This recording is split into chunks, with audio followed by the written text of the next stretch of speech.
Shalom, perkenalkan nama saya Alfonso Zebo, Prodi TPP Teknik Budidaya Perikanan, NIT 193030009. Di sini saya akan mempresentasikan sampah di laut. Sumber Marcus Lepres. Plastik dan mikroplastik berdasarkan perhitungan sampah laut yang berasal dari daratan di atas, maka diperkirakan sampah laut jenis plastik produksi setahun 2018 yang masuk ke laut sebesar 0,148 juta ton. Sampah laut jenis plastik saat ini sangat dibicarakan dengan dipicu seadanya paper yang ditulis di mana disebutkan bahwa Indonesia menyumbangkan besar kedua sampah laut jenis plastik setelah Tiongkok. Plastik yang dipergunakan sebagai besar langsung dibuang sekali pakai dan umumnya tidak mengenai daun ulur yang berakhir di laut. Selanjutnya menjadi sumber populasi di lautan.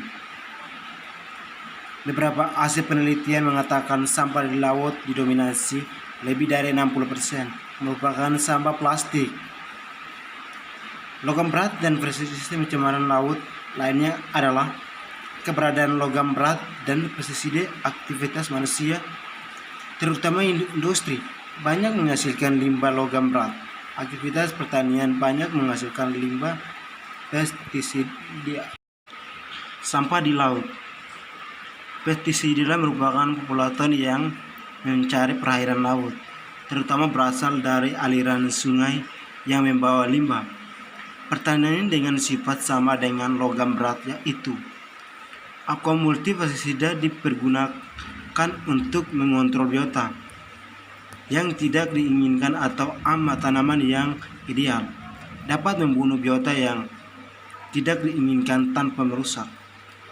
Metodenya namun menyatakannya tidak demikian dengan sifat akumulatif dan dalam rantai makanan bersifat berkumulasi dengan plankton. Pestisida akan mencari lingkungan laut. Sumber logam berat dan pestisida. Logam berat dan pestisida pencemaran laut lainnya adalah keberadaan logam berat dan pestisida aktivitas manusia laut, terutama industri, banyak menghasilkan limbah logam berat. Aktivitas pertanian banyak menghasilkan limbah pestisida. Pengelolaan limbah yang kurang baik menyebabkan bahan pencemaran terbuang bersama air limbah dan akhirnya terbawa ke laut. Logam berat dan pestisida. Aktivitas transportasi melalui lautan yang sangat tinggi menyebabkan adanya limbah organik seperti minyak yang akan mengotori lautan juga. Adanya membuang air melat kapal limbah minyak ini jika dalam jumlah sedikit mampu daur ulang oleh laut tanpa jika dalam keadaan berlebih mengakibatkan tertutupnya insan-insan pada ikan biota sisel. Sumber bahan pencemaran berdasarkan proses masuknya polutan terbagi dua, yaitu satu, alami masuknya polutan secara alami berupa kerusakan yang disebabkan bencana alam seperti adanya gunung meletus, gempa, badai, dan tsunami. Dua, kegiatan manusia antropogenik secara antropogenik merupakan akibat kegiatan manusia. Limbah yang terbawa oleh sungai dari daratan yang merupakan hasil dari kegiatan manusia akan menyebabkan bertambah tinggi nitrasi yang ada di perairan laut atau adanya pengayaan nitrasi terutama dari bahan organik merupakan senyawa kimia yang dibutuhkan untuk pertumbuhan dan antrof dan terutama plankton atau alga. Bagaimana cara sampah terdistribusi luas di lautan? Dinamika bahan pencemaran yang masuk ke dalam ekosistem laut dapat dicarakan dan disebarkan ke seluruh wilayah laut melalui adukan turbulensi dan arus laut untuk wilayah-wilayah. Pencemaran di laut dapat diklasifikasi berdasarkan daya urainya.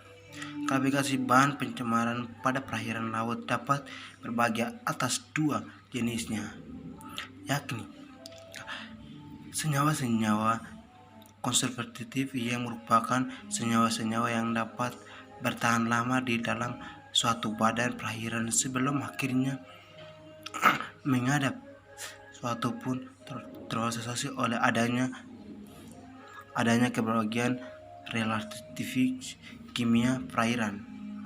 B. Senyawa-senyawa non-klasifikasi yang merupakan senyawa yang mudah terurai dan berubah bentuk di dalam suatu badan perairan.